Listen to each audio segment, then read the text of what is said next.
Halo, selamat sore saudara. Bersama dengan saya Nila Irda, Anda sedang menyaksikan live update sore bersama dengan saya. Pastinya akan menyajikan beragam informasi terkini dari berbagai daerah yang akan dilaporkan secara langsung oleh reporter lapangan kami. Kita jelang live update selengkapnya.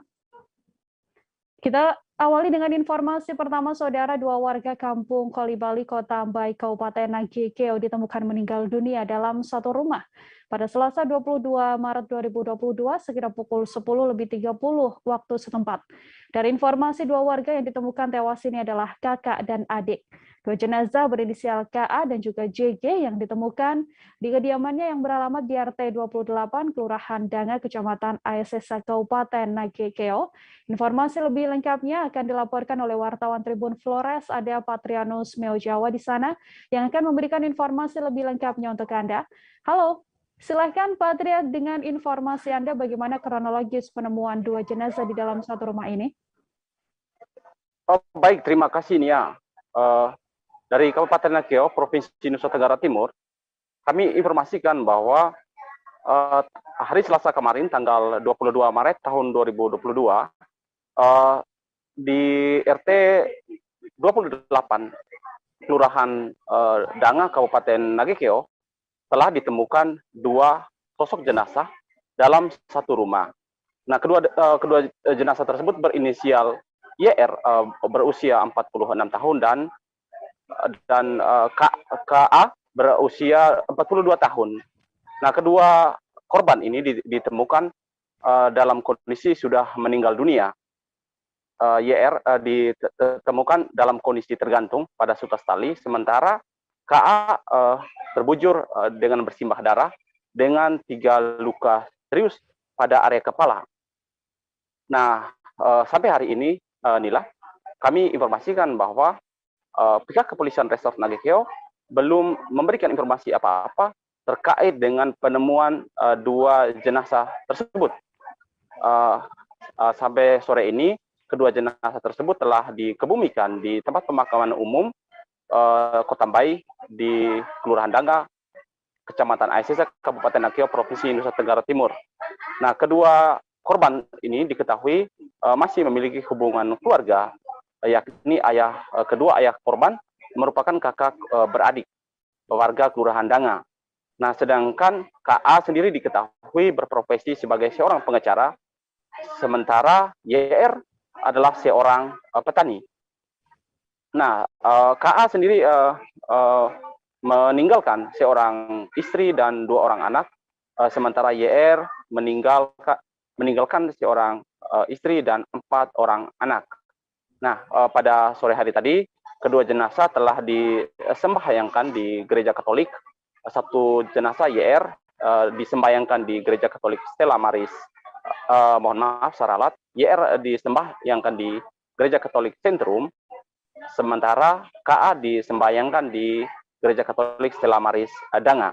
Begitu, Nia. Baik, terima kasih banyak Patrianus Meo Jawa, wartawan Tribun Flores atas laporan Anda. Selamat bertugas kembali, Patria. Kita lanjutkan ke informasi selanjutnya, saudara. Warga Kampung Api-Api, Kelurahan Sungai Piu, Kecamatan Sungai Piu, Kabupaten Mempawah, Kalimantan Barat, menjadi korban terkaman buaya di tepian sungai di belakang rumahnya pada Kamis 17 Maret petang. Dia bernama Supandi ini menceritakan bagaimana kronologis dirinya bisa diterkam buaya. Supandi bercerita pada saat kejadian dirinya hendak mandi di pelataran belakang rumah yang kebetulan langsung berada di tepian sungai. Informasi selengkapnya ada Ramadan, wartawan Tribun Pontianak yang sudah siap dengan informasi lebih lengkapnya untuk Anda, saudara. Ramadan, silahkan dengan laporan Anda. Ya, selamat sore Mira dan Tribuners semuanya. Ya, kita melaporkan dari Kabupaten Mempawah, tepatnya itu di Kalimantan Barat. Memang benar pada Kamis 17 Maret 2022 diinformasikan salah satu warga Kampung Api-Api, Kelurahan Sungai Pinyu, Kecamatan Sungai Pinyu, Kabupaten Mempawah, diinformasikan diterkam buaya, yaitu pada sekitar petang pukul 6 sore saat maghrib, di mana korban itu atas nama Supandi, berusia 50 tahun. Saat itu juga keesokan harinya kita Tribun bersama rekan-rekan jurnalis, rekan media yang lainnya juga langsung meluncur ke lokasi untuk menelusuri kebenaran dari informasi tersebut. Sampai dari sana memang benar rupanya ada warga yang memang terekam buaya Bapak Spandi. Saat kita datang ke sana memang Bapak Spandi langsung memberikan penjelasan kepada kita dan terlihat memang gigitan buaya itu ada di betis kanannya, yaitu menurut penuturan beliau ada 9 jahitan di kaki betis kanannya itu akibat dari gigitan buaya. Beliau pun bercerita pada kejadian itu hari Kamis petang. Di saat itu beliau ingin mandi dan hendak menggosok gigi. Pada kejadian itu juga air sebenarnya lagi surut jauh dari tepian pelantara rumah atau rumahnya itu jauh dari air gitu. Namun tiba-tiba saat Spandi ini berdiri seperti itu, tiba-tiba buaya itu langsung menerkam, langsung melompat lagi, darat langsung melompat dan langsung menggigit betis dari Spandi.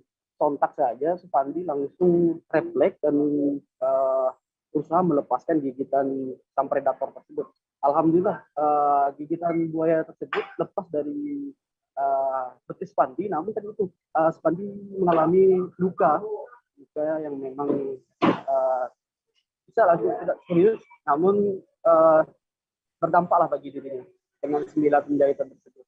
Memang buaya tersebut sudah ada sudah beberapa waktu yang lalu, sudah lama lah, sudah lama buaya tersebut ada di situ. Namun baru kali ini buaya itu mengganggu warga, sudah membersahkan warga. Dari kejadian tersebut juga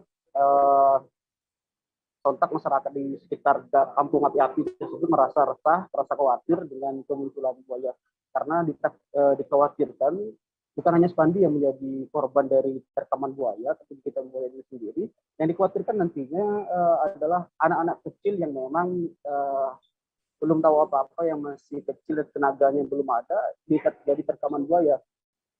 Untuk saja itu orang dewasa yang digigit buaya, sehingga masih ada perlawanan lah seperti itu. Dan Spandi memperkirakan buaya tersebut sebesar galon, ya, prediksi beliau. Dan dia mengatakan juga untuk buaya di sekitar perairan sungai itu bukan hanya seekor saja, melainkan juga masih banyak buaya-buaya lainnya yang dikhawatirkan nantinya bisa menyerang. Untuk itulah Spandi beserta masyarakat sekitar memang berharap pemerintah daerah melalui jajarannya, pihak terkait bisa mengambil tindakan untuk menangkap buaya tersebut, memindahkan dari lokasi. Dan kita juga sempat berkomunikasi dengan pihak BPBD Kabupaten Sumbawa. BPBD juga merespon akan menurunkan pawang, ya, akan menurunkan pawang buaya dan juga sudah berkoordinasi dengan BKSDA Kalimantan Barat. Dan saat ini memang masih dalam tahap proses untuk menangkap sang buaya tersebut dan memindahkannya ke tempat yang lebih aman. Karena masyarakat sekitar juga saat ini merasa was-was untuk bermain atau untuk beraktivitas seperti mana biasanya, yaitu mandi ataupun mencuci di sekitar sungai. Itu masyarakat merasa resah dengan adanya buaya tersebut. Jadi itulah masyarakat memang berharap buaya tersebut dapat dipindahkan dengan segera. Karena masyarakat juga khawatir ada korban selanjutnya, yang mungkin saja tanda kutipnya nanti ada korban jiwa yang akan diakibatkan oleh serangan sang predator berbahaya tersebut. Seperti itu, Nila. Ramadan, wartawan Tribun Pontianak, saudara melaporkan langsung terkait kesaksian seorang warga. Terima kasih Ramadan atas informasi Anda. Untuk mengetahui informasi lebih lengkapnya, terhimpun wawancara dengan korban terkaman buaya yakni Supandi. Berikut liputannya untuk Anda. Yang baru langsung nangkap kaki. Langsung nangkap kaki. Nah, setelah nangkap kaki saya bilang, Allah, kita bilang. Nah, langsung berkeluaran. Itu ini saya tarik kuat kaki saya. Posisi duduk. Lepas. Nah, jadi saya duduknya begini. Saya begini. Gosok gigi lah itu ini kan. Udah mau azan. Langsung berdiri, saya langsung terbang dia. Nangkap ke kaki gitu. Allah, saya bilang. Nah, lepas dia gigi kita. udah berdarah semua dah. Berdatanganlah tetangga ini semua. Jadi pas ketika lepas itu Bapak langsung naik? Langsung naik juga saya, karena dia udah jatuh ke bawah. Nah, jadi setelah itu datang orang namanya.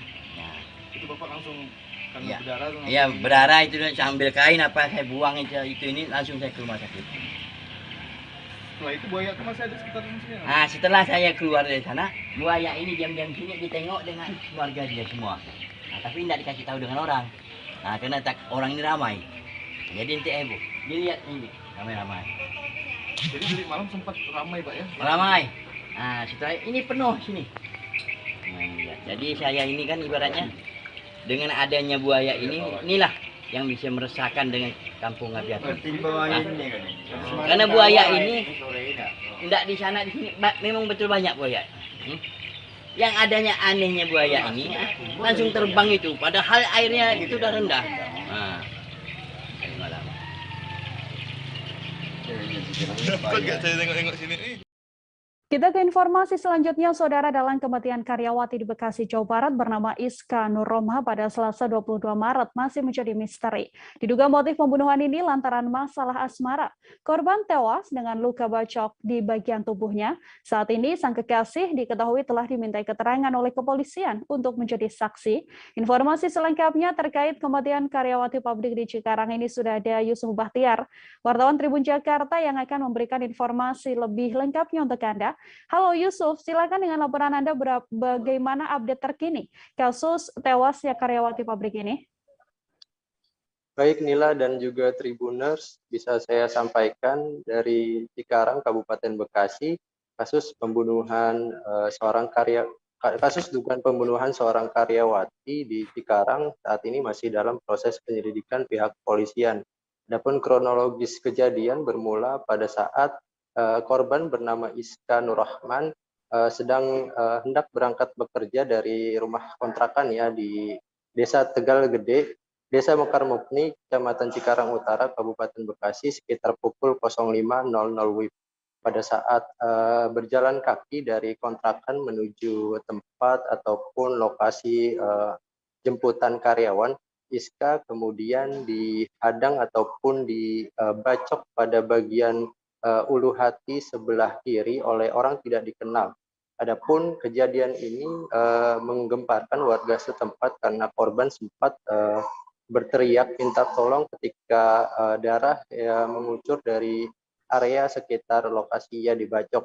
Adapun sang kekasih yang berada di kontrakan sempat menghampiri korban dan meminta pertolongan kepada warga setempat, namun nahasnya nyawa korban tidak dapat diselamatkan karena kehilangan banyak darah. Adapun keterangan dari Kapolres Metro Bekasi, Kombes Polisi Gideon Arif, mengatakan bahwa kasus ini murni adalah pembacokan ataupun pembunuhan. Tidak ada motif dari pembegalan karena dari barang-barang yang dibawa oleh korban masih utuh ataupun tidak ada barang-barang yang hilang. Adapun sampai saat ini polisi masih melakukan penyelidikan termasuk memeriksa saksi-saksi dan juga kekasih korban berinisial AC yang pada saat kejadian berada di lokasi. Begitu Nila. Baik, terima kasih banyak Yusuf Bahtiar, wartawan Tribun Jakarta, atas laporan Anda. Selamat bertugas kembali Yusuf.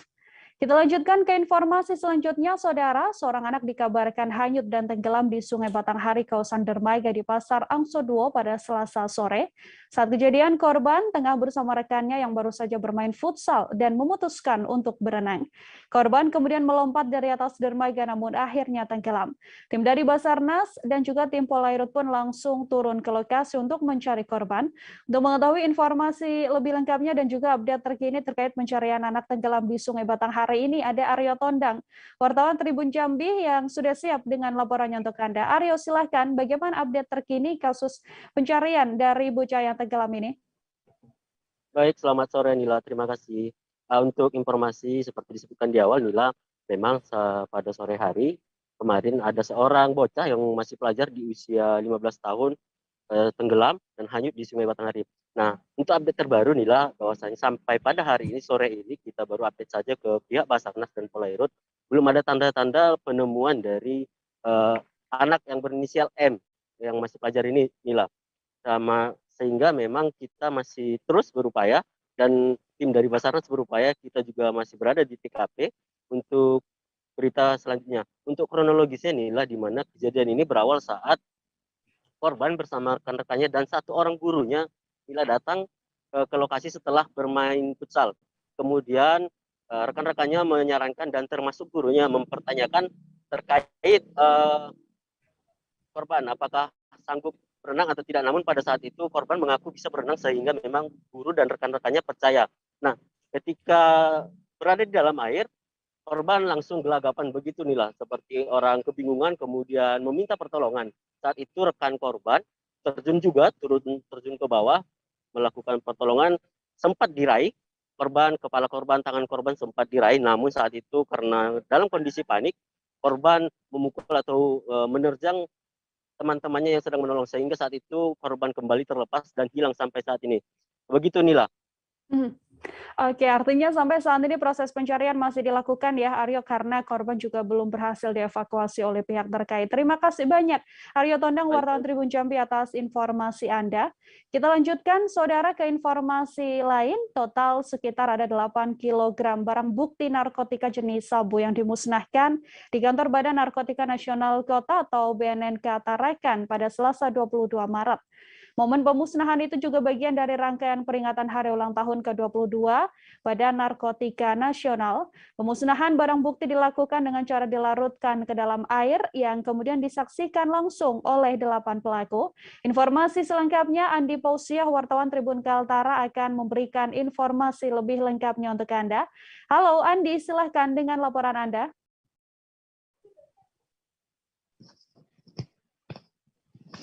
Ya. Baik rekan Nila, selamat sore Tribuners. Bersama saya Andi Pausiah melaporkan dari Kota Tarakan, Provinsi Kalimantan Utara. Iya benar, pada hari Selasa tanggal 22 Maret 2022 kemarin, tepatnya sekitar pukul 11.30 WITA, menjadi momentum di Kantor Badan Narkotika Nasional Kota Tarakan, di mana diperingati kegiatan hari ulang tahun yang ke-22. Nah, di momen hari ulang tahun yang ke-22 BNN ini dirangkai dengan kegiatan pemusnahan total sekitar 8,2 kg barang bukti, itu berdasarkan hasil pengungkapan pada tanggal 11 Februari 2022 kemarin, tepatnya di Bandar Udara Internasional Juwata Kota Tarakan. Adapun dikatakan Brigjen Pol Rudi Hartono, Kepala BNNP Kaltara, memang kegiatan pemusnahan ini adalah kewajiban, dan dikatakan Brigjen Pol Rudi Hartono, hasil pengungkapan ini sendiri berdasarkan informasi yang disampaikan oleh Komandan Kodim 0907 Tarakan pada tanggal 11 Februari lalu bahwa sudah mengamankan satu pelaku yang berinisial IR. Dan ternyata setelah dilakukan pengembangan, penelusuran, bekerja sama dengan BNNP Kaltara, kemudian bekerja sama dengan stakeholder lainnya seperti Bea Cukai dan Binda, di sini ditemukan lagi terdapat penambahan 7 orang pelaku. Jadi total semua 8 pelaku yang berhasil diamankan di kantor BNNP Kaltara. Dari 8 pelaku ini menyaksikan sendiri langsung kegiatan pemusnahan. Adapun yang dimusnahkan sebanyak sekitar 7.977,39 gram dari total sekitar 8,2 kg sabu yang diamankan. Adapun sisanya sendiri dipergunakan untuk kepentingan pemeriksaan laboratorium dan kepentingan persidangan.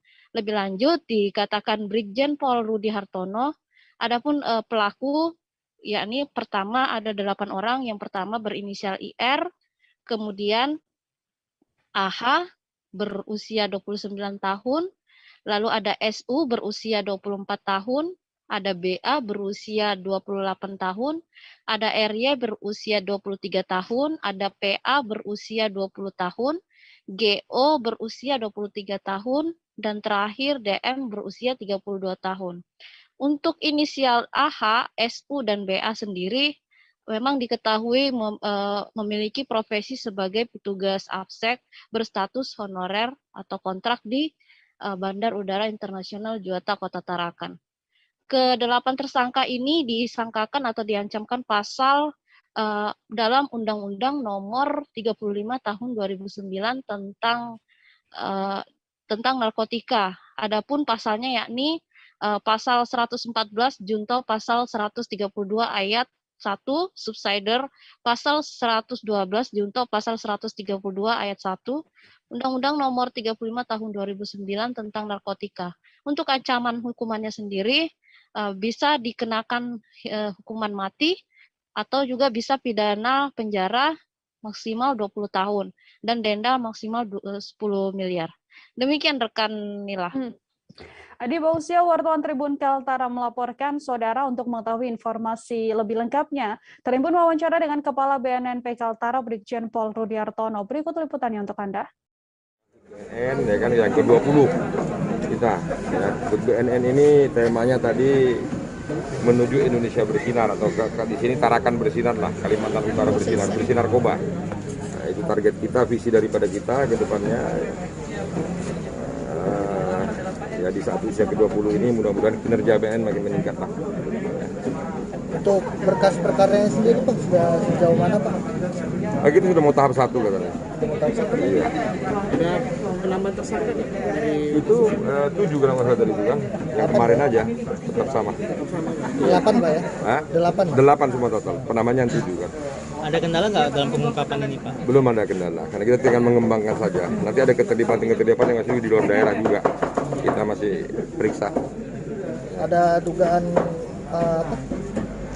oknum lain Pak? Apa? Ada dugaan oknum APSEC lain dalam ini? Oh, belum ada. Belum ada.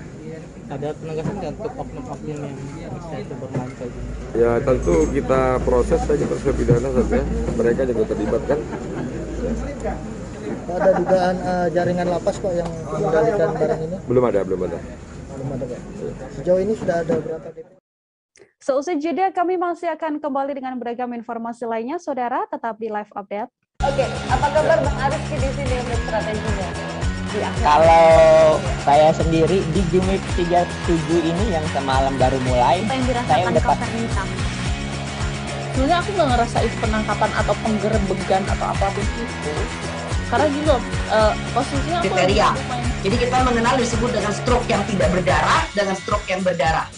Stroke yang tidak berdarah itu biasanya ditandai dengan adanya penyumbatan. Kalau itu terjadi di sini mungkin pikirnya tidak ke situ kali ya. Tapi kalau di Korea atau di Kamboja itu ada beberapa paper yang saya itu Mas, ya, dulunya tukang koran. Oh gitu ya. Tukang koran. Ya, saya baca itu Pak. Tuh kan pernah baca kan? Ya. Jadi kalau saya jadi pangdam itu udah bersyukur banget. Si anak ini dijadikan sebagai tersangka begitu. Ya, kalau ini kita bicara yang di luar kasus Bongombo ya. Dengan nama hujan shower, di mana terdapat batas jelas antara daerah hujan dan tidak hujan yang biasanya terjadi pada fase awal mature stage atau tahap berbahaya dewasa. itu Kang. Jadi mulai artinya terjadinya perlembekan. Nah itu untuk penetrasi akan sulit. Gitu ya. Dok, saya ini menurut saya memang tidak mudah, bukan urusan tanah diambil. Kalau misalnya Amerika Serikat sekarang, Rasulullah mengatakan dalam sebuah hadis bahwa berpuasa di 6 hari Syawal itu. Oke, apa kabar Bang Ariski di sini untuk strateginya? Kalau saya sendiri di Gimik 37 ini yang semalam baru mulai, saya udah pas.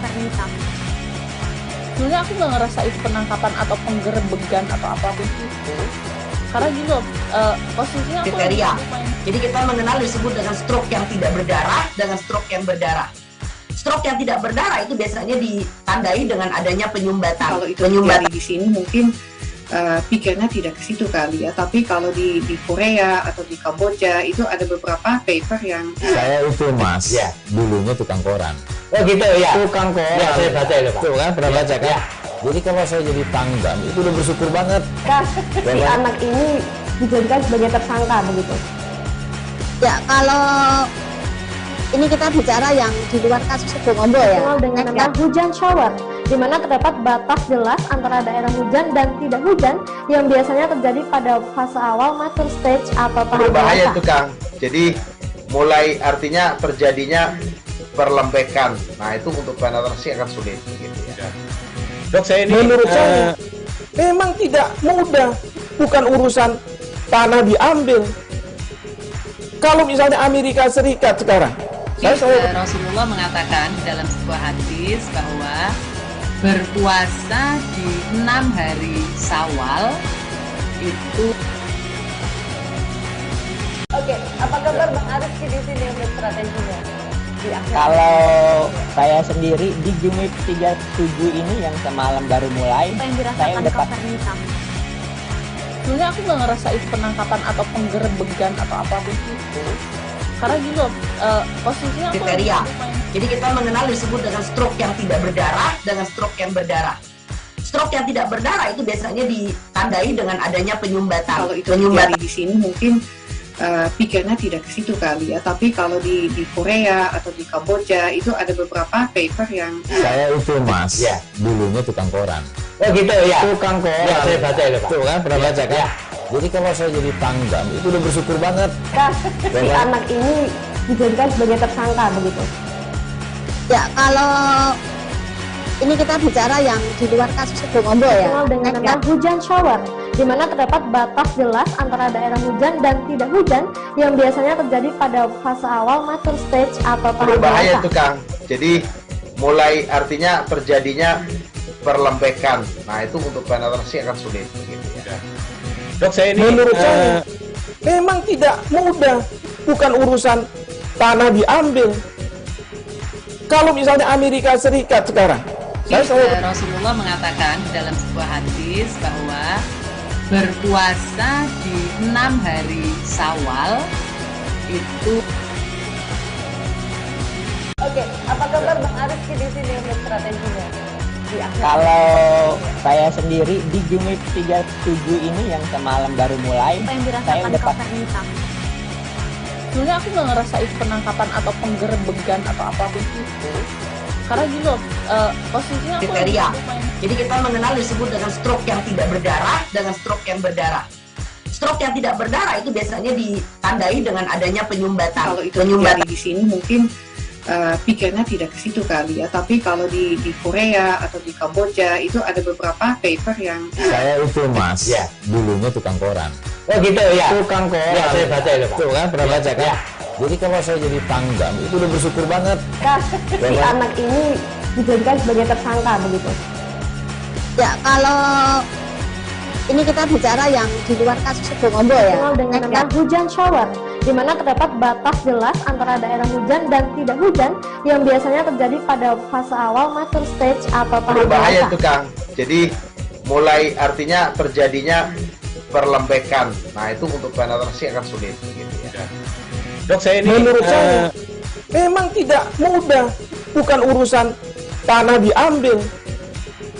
Kalau misalnya Amerika Serikat sekarang, Rasulullah mengatakan dalam sebuah hadis bahwa berpuasa di 6 hari Syawal itu.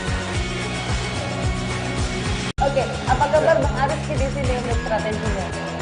Kalau saya sendiri di Jumit 37 ini yang semalam baru mulai, saya udah Sebenarnya aku nggak ngerasain penangkapan atau penggerebegan atau apapun itu. Karena gini loh, posisinya aku kriteria. Jadi kita mengenal disebut dengan stroke yang tidak berdarah dengan stroke yang berdarah. Stroke yang tidak berdarah itu biasanya ditandai dengan adanya penyumbatan. Kalau itu terjadi di sini mungkin pikirnya tidak ke situ kali ya. Tapi kalau di Korea atau di Kamboja itu ada beberapa paper yang Saya itu Mas, dulunya tukang koran. Oh gitu ya. Tukang koran. Ya, saya baca itu Pak. Tuh kan, pernah baca kan? Ya. Jadi kalau saya jadi tanggam, itu udah bersyukur banget. Si anak ini dijadikan sebagai tersangka begitu. Ya, kalau ini kita bicara yang di luar kasus Sebongombo ya. Dengan nama hujan shower, di mana terdapat batas jelas antara daerah hujan dan tidak hujan yang biasanya terjadi pada fase awal mature stage atau tahap Berbahaya dewasa. itu Kang. Jadi mulai artinya terjadinya perlembekan. Nah, itu untuk penetrasi akan sulit gitu ya. Dok, saya ini menurut saya memang tidak mudah, bukan urusan tanah diambil. Kalau misalnya Amerika Serikat sekarang, Rasulullah mengatakan dalam sebuah hadis bahwa berpuasa di 6 hari Syawal itu. Oke, apa kabar Bang Arif di sini untuk strateginya? Kalau saya sendiri di Jumit 37 ini yang semalam baru mulai, saya udah pasti. Sebenarnya aku nggak ngerasain penangkapan atau penggerebegan atau apapun itu. Karena gini loh, posisinya aku kriteria. Jadi kita mengenal disebut dengan stroke yang tidak berdarah dengan stroke yang berdarah. Stroke yang tidak berdarah itu biasanya ditandai dengan adanya penyumbatan. Kalau itu terjadi di sini mungkin pikirnya tidak ke situ kali ya, tapi kalau di Korea atau di Kamboja itu ada beberapa paper yang saya itu mas, ya, dulunya tukang koran. Oh gitu ya. Tukang koran. Ya, saya baca itu Pak. Tuh kan pernah baca kan? Jadi kalau saya jadi pangdam itu udah bersyukur banget. Si anak ini dijadikan sebagai tersangka begitu. Ya, kalau ini kita bicara yang di luar kasus Bongombo ya. Dengan nama hujan shower, di mana terdapat batas jelas antara daerah hujan dan tidak hujan yang biasanya terjadi pada fase awal mature stage atau tahap Berbahaya dewasa. itu Kang. Jadi mulai artinya terjadinya perlembekan. Nah, itu untuk penetrasi akan sulit gitu ya. Dok, saya ini menurut saya memang tidak mudah, bukan urusan tanah diambil. Kalau misalnya Amerika Serikat sekarang, Rasulullah mengatakan dalam sebuah hadis bahwa berpuasa di 6 hari Syawal itu. Oke, apa kabar Bang Arif di sini untuk strateginya? Kalau saya sendiri di Jumit 37 ini yang semalam baru mulai, saya udah pasti. Sebenarnya aku nggak ngerasain penangkapan atau penggerebegan atau apapun itu. Karena gini loh, posisinya aku kriteria. Jadi kita mengenal disebut dengan stroke yang tidak berdarah dengan stroke yang berdarah. Stroke yang tidak berdarah itu biasanya ditandai dengan adanya penyumbatan. Kalau itu terjadi di sini mungkin pikirnya tidak ke situ kali ya, tapi kalau di Korea atau di Kamboja itu ada beberapa paper yang saya itu mas, ya, dulunya tukang koran. Oh gitu ya. Tukang koran. Ya, saya baca itu Pak. Tuh kan pernah baca kan? Jadi kalau saya jadi pangdam itu udah bersyukur banget. Si anak ini dijadikan sebagai tersangka begitu. Ya, kalau ini kita bicara yang di luar kasus Bongombo ya. Dengan nama hujan shower, di mana terdapat batas jelas antara daerah hujan dan tidak hujan yang biasanya terjadi pada fase awal mature stage atau tahap Berbahaya dewasa. itu Kang. Jadi mulai artinya terjadinya perlembekan. Nah, itu untuk penetrasi akan sulit gitu ya. Dok, saya ini menurut saya memang tidak mudah, bukan urusan tanah diambil. Kalau misalnya Amerika Serikat sekarang, Masih bersama dengan saya Irda, Anda kembali menyaksikan live update, saudara. Kita beralih ke informasi selanjutnya. Stok minyak goreng kemasan di Kabupaten Banggai, Sulawesi Tengah mulai melimpah. Namun harga penjualan justru tak terkendali. Di beberapa toko di Kota Luwuk, Kabupaten Banggai, harganya juga bervariasi. Ada yang menjual senilai Rp25.000 hingga Rp28.000 per liternya. Bahkan di luar Kota Luwuk juga naik drastis mencapai Rp32.000 per liternya. Informasi lebih lengkapnya terkait mahalnya harga minyak goreng ini, saudara, ada Asnawi Zikri, wartawan Tribun Palu, yang akan memberikan informasi lebih lengkapnya untuk Anda. Halo Asnawi, silahkan dengan laporan Anda. Ya, baik. Nila, memang minyak goreng ini masih menjadi perbincangan hangat ya di Indonesia, tak terkecuali di Kabupaten Banggai, Sulawesi Tengah. Nah, saat ini minyak goreng kemasan memang tersedia stoknya, namun harganya itu yang menjadi keluhan masyarakat karena naik drastis dan itu sangat mengganggu atau sangat dikeluhkan ya sama masyarakat, terutama kalangan emak-emak. Nah, di Kabupaten Banggai sendiri, terutama di Kota Luwuk, harganya tentunya bervariasi ya, mulai dari Rp25.000 hingga Rp28.000 per liter, yaitu minyak goreng kemasan. Dan bahkan di luar Kota Luwuk, itu harganya bisa mencapai 32.000 per liter. Nah, karena harganya yang naik drastis seperti ini, masyarakat Kabupaten Banggai menyuruhkan untuk memboikot ya pembelian harga minyak goreng kemasan pabrikan seperti ini, dan mereka akan melakukan produksi secara mandiri, apalagi di wilayah Kabupaten Banggai ini perkebunan kelapa cukup melimpah, sehingga mereka menganggap bahwa lebih baik melakukan produksi secara mandiri karena tidak mampu ya membeli minyak goreng pabrikan yang harganya sangat mahal. Nah, pemerintah Kabupaten Banggai sendiri tidak bisa berbuat banyak karena peraturan ini merupakan kebijakan pemerintah pusat ya, dalam hal ini Kementerian Perdagangan Republik Indonesia yang telah mencabut peraturan Menteri Dalam Negeri, peraturan Menteri Perdagangan ya, nomor 6 tahun 2022 tentang pengaturan harga eceran tertinggi untuk minyak goreng kemasan, telah dicabut dan dikeluarkan Permendak yang baru yaitu nomor 11 tahun 2022 tentang pengaturan harga eceran tertinggi untuk minyak goreng curah. Nah, untuk minyak goreng curah sendiri di Kabupaten Banggai ini belum tersedia. Pemerintah Kabupaten Banggai telah menyurati salah satu pabrik atau produsen minyak kelapa dan meminta untuk mendistribusikan stoknya ke Kabupaten Banggai itu sebanyak 5.000 liter untuk menjelang Ramadan dan Idul Fitri. Karena ada peraturan juga ya dari Menteri Perdagangan bahwa pemerintah kabupaten kota di Indonesia itu dilarang untuk melakukan operasi pasar untuk minyak goreng kemasan. Yang dibolehkan hanya minyak goreng curah ya. Namun sampai saat ini stoknya itu belum tersedia dan itu masyarakat sangat kesulitan. Begitu. Nah, pemerintah juga belum bisa mengendalikan harga di Kabupaten Banggai karena harga faktur pabrik itu sampai sekarang belum digantongi ya. Artinya kalau faktur pabrik itu dikantongi oleh pemerintah Kabupaten Banggai, maka tidak bisa distributor atau pedagang eceran ini memainkan harga ya, karena bisa dihitung harga faktur pabrik berapa dan kemudian harus dijual berapa. Nah, tapi saat ini belum dikantongi ya harga faktur pabrik itu dengan alasan bahwa permintaan dari distributor untuk harga faktur pabrik itu belum diberikan. Sehingga kondisi yang terjadi di Kabupaten Banggai itu pedagang ya atau distributor itu diduga ya mempermainkan harga begitu. Sehingga ini yang menjadi perbincangan hangat ya di masyarakat. Demikian Nila. Oke, ada dugaan permainan harga yang membuat harga minyak goreng meskipun stoknya melimpah namun harganya cukup mahal. Terima kasih banyak Asnawi Zikri, wartawan Tribun Palu atas informasi Anda. Selamat bertugas kembali. Kita ke informasi selanjutnya, Saudara, masih terkait minyak goreng. Pemerintah menggunakan jurus operasi pasar untuk menstabilkan harga pangan yang mulai naik jelang Ramadan. Diketahui bahwa harga bahan pangan seperti minyak goreng, gula, cabai, hingga daging tengah mengalami kenaikan.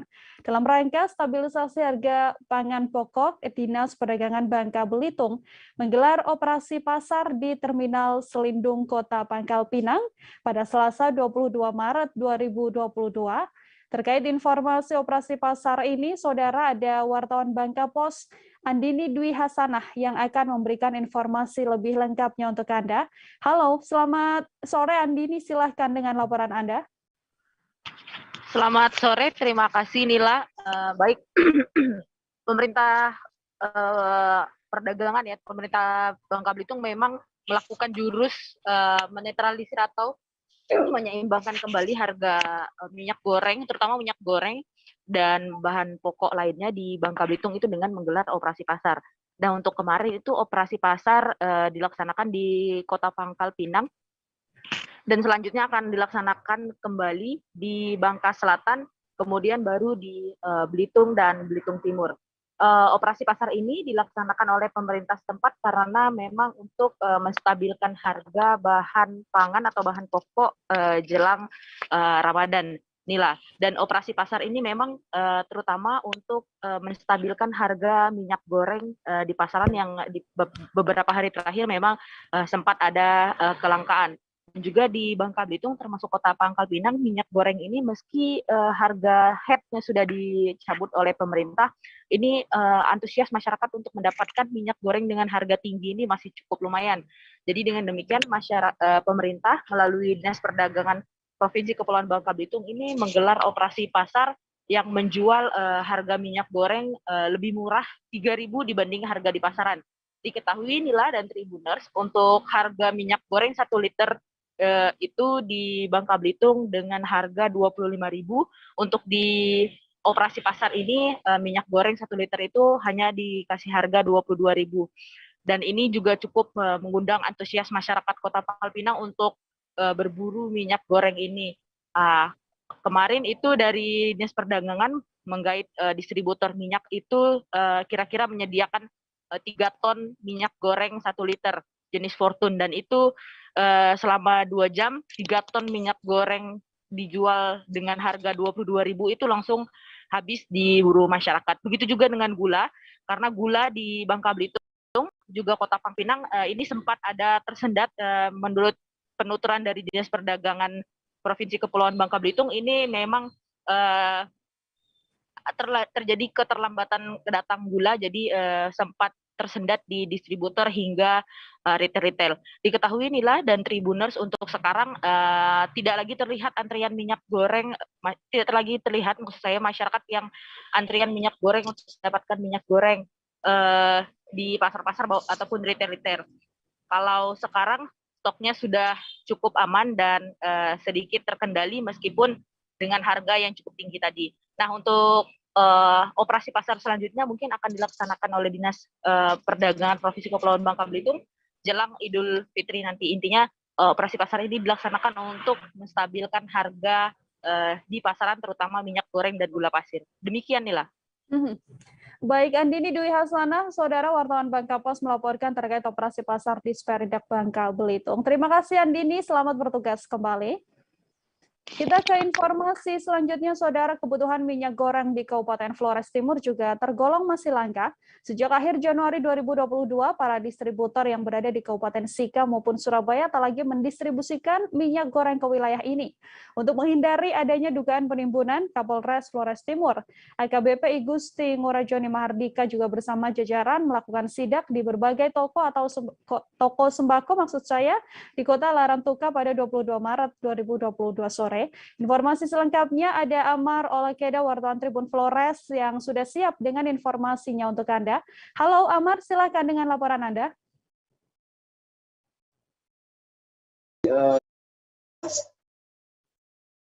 Seperti kita ketahui bahwa harga minyak goreng saat ini melambung tinggi, juga terjadi di Kabupaten Flores Timur. Saat ini di Kabupaten Flores Timur sendiri, dari hasil sidak yang dilakukan oleh pihak Polres kemarin, ditemukan bahwa di kabupaten ini memang saat ini sudah langka akan kebutuhan minyak goreng. Demikian, Nila. Baik, kemudian bisa dijelaskan Amar terkait langkanya minyak goreng ini, adakah tindakan yang dilakukan oleh pihak setempat begitu ya untuk menstabilkan harga minyak goreng di sana? Baik, tujuan dari sidang dari pihak kepolisian ini untuk memastikan bahwa tidak ada penimbunan minyak goreng di para distributor. Namun untuk Kabupaten Flores Timur sendiri belum ada agen khusus yang menyediakan minyak goreng. Selama ini kebutuhan minyak goreng di Kabupaten Flores Timur diambil dari Jawa Timur atau Kota Surabaya, Nila. Dengan langkanya minyak goreng atau mahalnya harga minyak goreng ini, Amar, apakah memang warga juga masih antusias untuk mendapatkan minyak goreng tersebut? Baik, masyarakat memang sangat antusias untuk mendapatkan minyak goreng, namun untuk saat ini masyarakat lebih memilih ke minyak goreng lokal, yaitu minyak kelapa. Karena untuk stok di pasaran maupun di toko atau distributor memang saat ini memang masih kosong. Baik, mengganti stok minyak goreng dengan minyak kelapa untuk mendapatkan harga yang lebih murah. Terima kasih banyak Amar Olakeda, wartawan Tribun Flores, atas informasi Anda. Telah terhimpun juga, Saudara, wawancara dengan Salus PT Bogi Kanal Sejahtera AKBP Igusti Ngurajoni. Maksud saya ada juga wawancara dengan Kapolres Flores Timur AKBP Igusti Ngurajoni. Berikut liputannya untuk Anda. Kita hari ini kita coba cek 3 lokasi, ya tadi ada kios yang kita cek juga. Di sana juga sudah ternyata setelah pengecekan di lapangan ada masih menjual stok minyak goreng, namun jumlahnya sangat sedikit. Kemudian satu sisi juga ada toko yang kita cek juga, dia juga sangat sedikit stok yang ada. Kemudian untuk memastikan itu, kami juga hari ini juga mengerti sampai ke gudang. Ini salah satu gudang yang ada di Larantuka, walaupun ternyata di Larantuka sendiri tidak ada agen khusus untuk menjual minyak goreng. Makanya kita cek di toko-toko, di kios, kemudian cek juga di gudang, kemudian ternyata setelah berdiskusi dengan dengan salah satu manajer ya, yang ada sales yang ada di gudang ini, ternyata barang-barang itu banyak yang datang dari Surabaya. Kemudian ternyata pengiriman dari Surabaya terakhir kurang lebih sekitar bulan Januari. Sampai saat ini belum ada kedatangan minyak goreng. Kemudian dari 3 kios juga itu pun stok yang masih ada sisa dari pembelian mereka beberapa saat yang lalu. Kemudian hasil pengecekan di lapangan inilah nanti kita akan bawa diskusikan dengan pemerintah daerah sehingga ada jalan keluar. Jangan sampai nanti di Larantuka khususnya di Flores Timur ini terjadi kelangkaan minyak goreng sehingga akibatnya menimbulkan keresahan di masyarakat.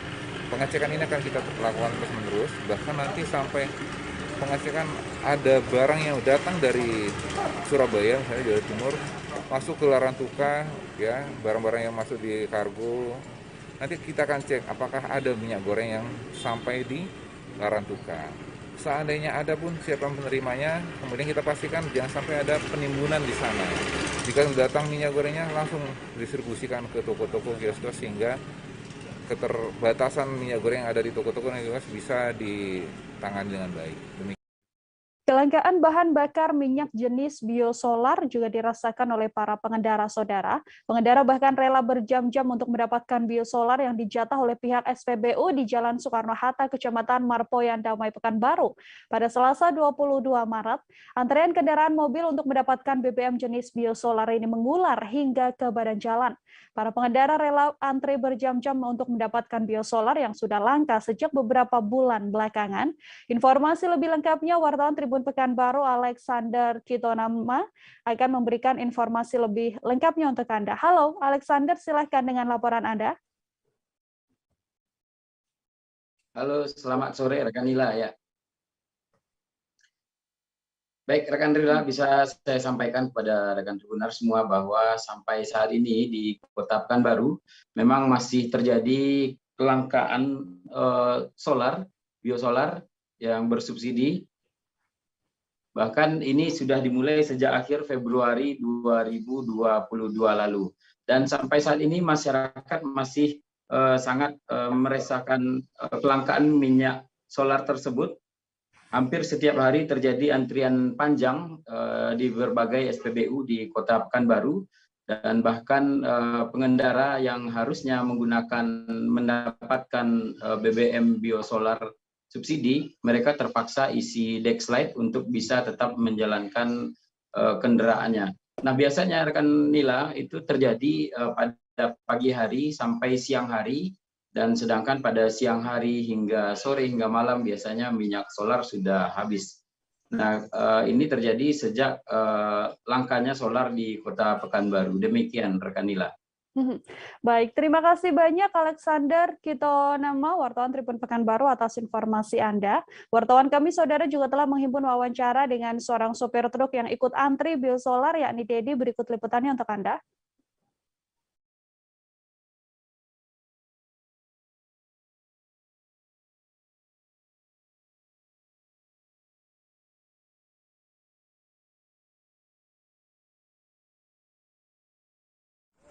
Salah bang, udah beberapa bulan, bukan berhari lagi bang. Udah berapa bulan? Kalau saya udah merasakan ada 3 bulan. 3 bulan. Ini adanya langkah ini kan terganggu nggak bang? Terganggu bang. Udah terganggu lah. Patron kami sehari bisa dapat 4, 2 aja susah. Karena ngantri yang lama, berjam-jam. Kalau sekarang untuk dapatkan solar gimana bang? Ya sekarang pandai bareng cek informasi dari kawan-kawan di sana ada, kejar, kalau nggak ada ya. Yang enaknya pas jatah kita, solar habis. Banyak bodong bang. Tadi udah berapa lama bang nunggunya bang? Kalau ini proses cepat, baru setengah jam nggak sampai lah setengah jam. yang biasanya mau 2-3 jam. Udah berapa lama Bang Abang cari SPBU ini Bang? Baru ini dapat? Untuk hari ini? Ya dari pagi lah Bang, ini baru berapa ini? Setengah 3 baru dapat. Dari pagi cari Bang? Ya, dari sekolah. Direktorat Reserse Kriminal Khusus Polda Lampung mengungkap kasus terkait Undang-Undang Informasi dan Transaksi Elektronik atau ITE, Saudara. Tim menangkap 4 pelaku penyebaran foto dan video asusila. Para pelaku ini rata-rata merasa sakit hati dalam menjalin hubungan dengan korban yang sebelumnya berkenalan di media sosial. Mereka mengancam dan menyebarkan foto serta video asusila korban ke media sosial. Informasi lebih lengkapnya terkait pembeberan kasus Undang-Undang ITE oleh Ditreskrim Sus Polda Lampung ini akan disampaikan wartawan Tribun Lampung Bayu Saputra. Bayu, silahkan dengan laporan Anda. Iya, selamat sore rekan Nila dan Tribuners. Bahwasannya Direktorat Kriminal Khusus Polda Lampung menangkap setidaknya dari Januari sampai dengan Maret ini ada 5 tersangka yang tertangkap dengan Undang-Undang ITE, termasuk 4 diantaranya mereka yang melakukan tindakan asusila kepada korban-korbannya, dan 1 pelaku lagi itu karena membohongi pelaku melalui COD. Nah, perlu saya sampaikan menariknya dari 4 tersangka ini, mereka yang terjerat Undang-Undang ITE dengan kasus asusila ini rata-rata mereka sakit hati dengan para korbannya, sehingga terdesak oleh tersangka untuk melakukan tindakan-tindakan pengancaman kepada para korban-korbannya. Perlu diketahui, adapun modus dari para pelaku ini, mereka memanfaatkan teknologi informasi. Dalam hal ini mereka melancarkan aksinya melalui aplikasi WhatsApp, kemudian aplikasi lainnya,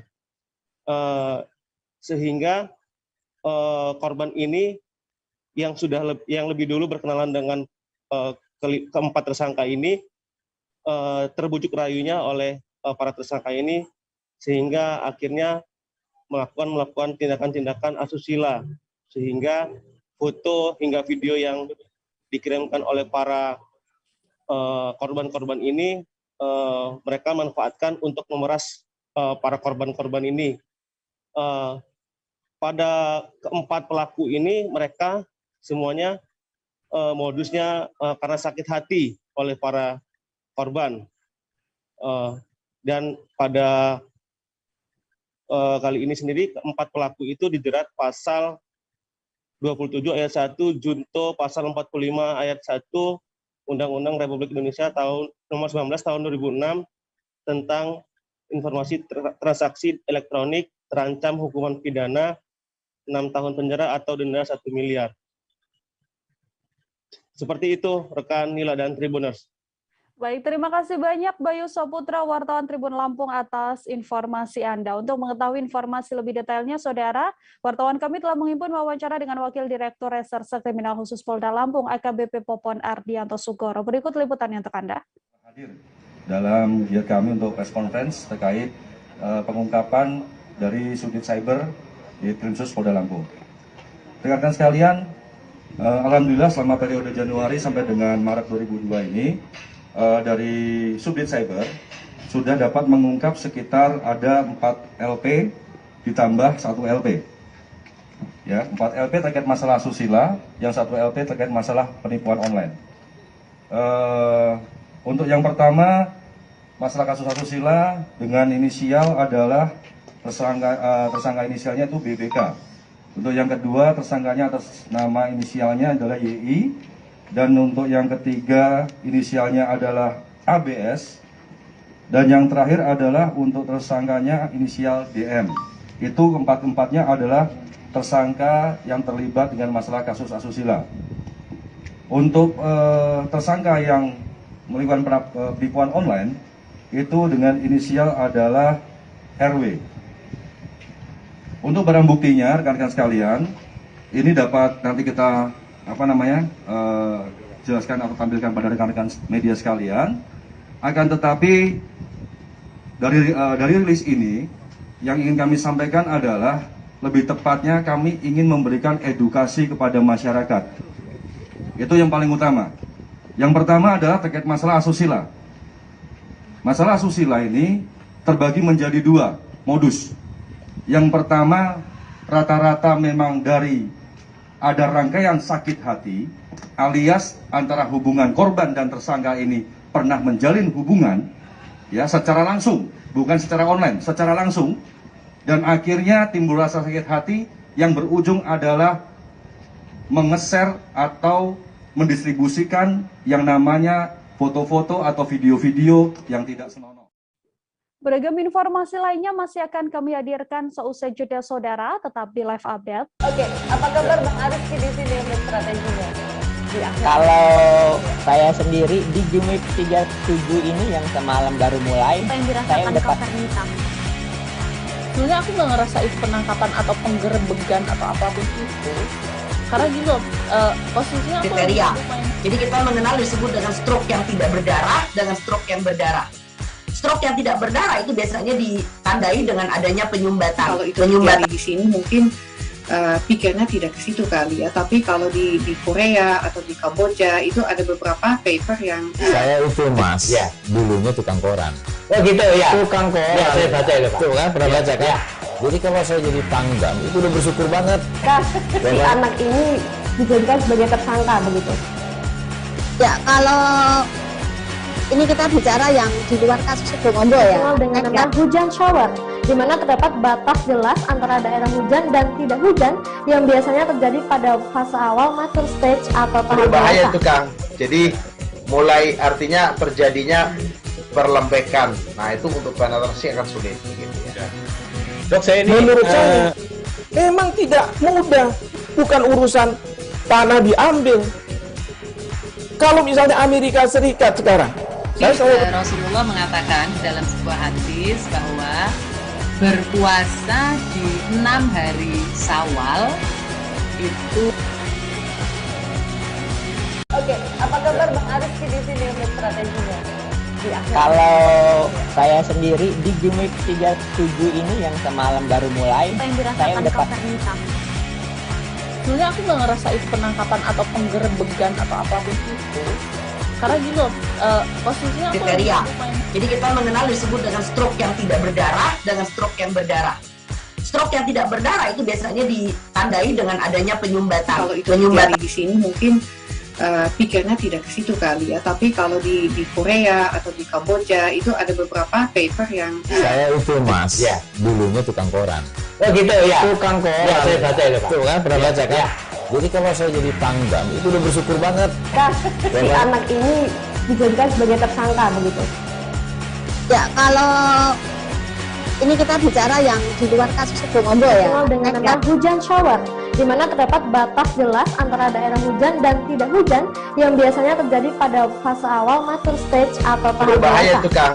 Jadi mulai artinya terjadinya perlembekan. Nah itu untuk penetrasi akan sulit. Gitu ya. Dok, saya ini menurut saya memang tidak mudah, bukan urusan tanah diambil. Kalau misalnya Amerika Serikat sekarang, Rasulullah mengatakan dalam sebuah hadis bahwa berpuasa di 6 hari Syawal itu. Oke, apa kabar Bang Ariski di sini untuk strateginya?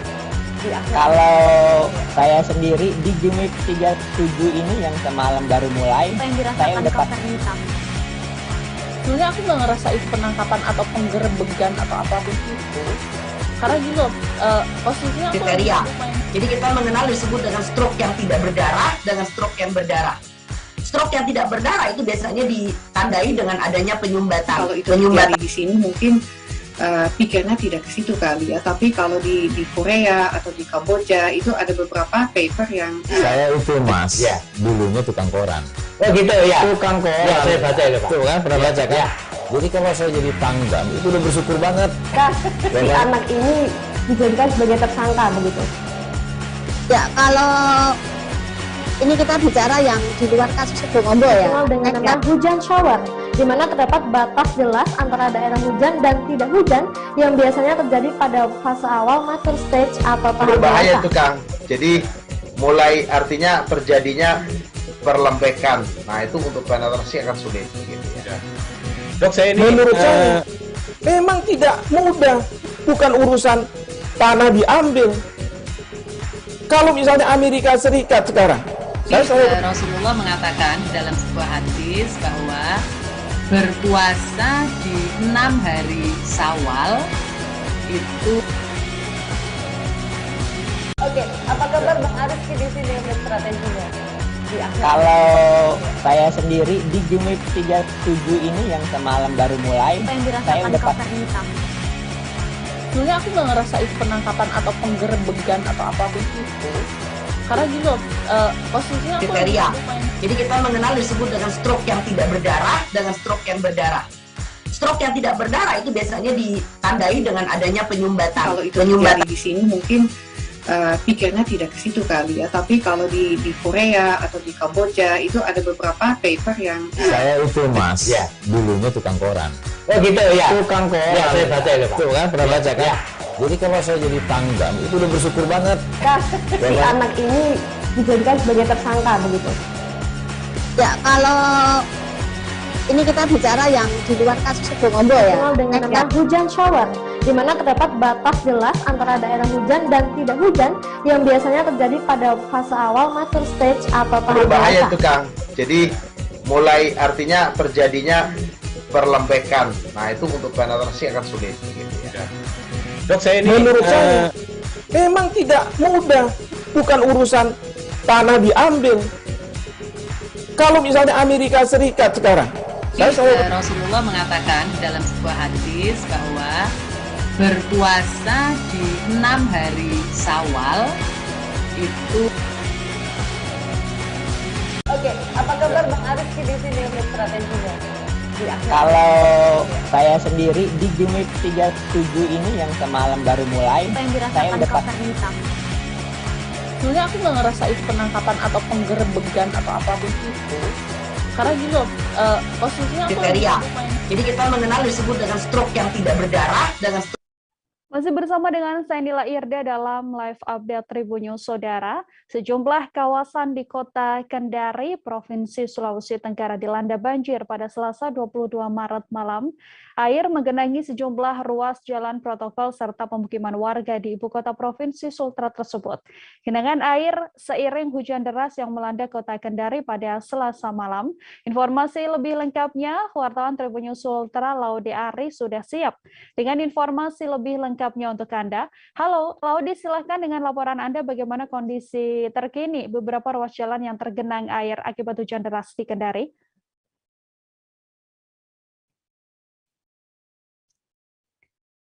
Halo, Laude, silahkan dengan informasi Anda.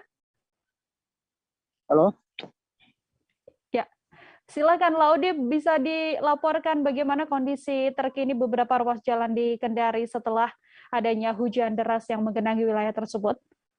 Ya, selamat sore Tribuners. Hari ini saya melaporkan kondisi saat ini di Kota Kendari pasca semalam di hujan deras selama kurang lebih 2 jam. Bahkan di beberapa tempat di Kota Kendari di pemukiman warga di ruas jalan ada yang mengalami banjir dengan terus ada genangan air. Untuk di Kota Kendari tadi malam hujan melanda di Kota Kendari selama kurang lebih 2 jam. Mulai sekitar pukul 7 malam, terus hujan mulai reda pukul 9 malam. Setelah hujan selama 2 jam itu, ada beberapa tempat di Kota Kendari, di pemukiman warga yang tergenang air, banjir, dan ruas jalan juga tergenang air. Tepatnya yang pertama itu di area Jalan Tebaunggu, di area MTQ Kota Kendari, kemudian di area Jalan Abu Nawas, antara Jalan Abu Nawas dan di Jalan Sepu Yusuf. Semalam itu kejadian itu di area Tebaunggu, beberapa air di jalan ini setinggi hampir mencapai lutut orang dewasa. Terus beberapa kendaraan juga ada yang yang sempat dibantu warga didorong karena mengalami mogok saat melewati jalan ini. Begitu juga di daerah antara Jalan Abu Nawas dan Suku Yusuf yang ketinggian airnya bahkan sampai di atas lutut orang dewasa, sehingga beberapa pengendara yang hanya mau lewat situ harus beralih mengambil jalur yang lain. Kemudian di daerah pemukiman warga itu di daerah Kambu, di sekitar kampus WHO, di rumah dosen kampus WHO, ada juga yang mengalami genangan air, rumahnya terendam air, terus juga setinggi nyaris mencapai lutut orang dewasa. Sekarang kondisi saat ini di Kota Kendari, beberapa tempat itu sudah mulai surut, bahkan ada yang beberapa keluarga sudah membersihkan akibat genangan air yang merendam tadi malam. Demikianilah. Baik, terima kasih banyak Laude Ari, wartawan Tribun News Ultra atas informasi Anda. Selamat bertugas kembali, Laude. Kita lanjutkan ke informasi selanjutnya, Saudara. Intensitas hujan yang tinggi juga menyebabkan banjir di beberapa titik lokasi di Kabupaten Tapin pada Selasa 22 Maret. Namun ada yang berbeda dengan kondisi banjir di Kabupaten Tapin, khususnya di Desa Banua Halat Kanan. Pasalnya, sepanjang jalanan yang tergenang air justru dimanfaatkan warga sebagai tempat wisata dadakan. Banyak warga yang mencuci kendaraan, membawa anak-anak mereka mandi, hingga ada pula yang memilih untuk memancing. Informasi selengkapnya, Stanis Lausene, wartawan Banjarmasin Post sudah siap dengan informasinya untuk Anda. Halo Stein, silakan dengan laporan Anda bagaimana kondisi kala genangan air di jalan ini justru dijadikan wisata dadakan oleh sejumlah warga. Baik, selamat sore Nila dan Tribuners.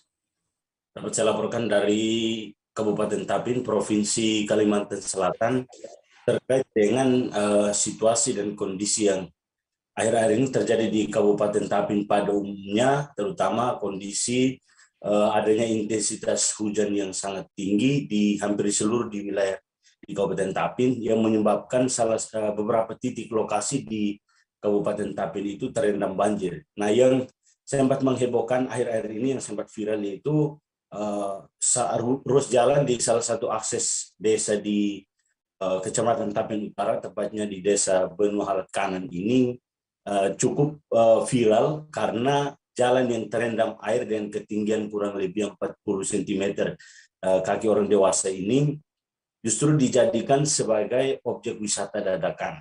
Nah, objek wisata dadakan ini memang saat ini di Kabupaten Tapin sedang viral karena pantauan kami di lapangan kemarin,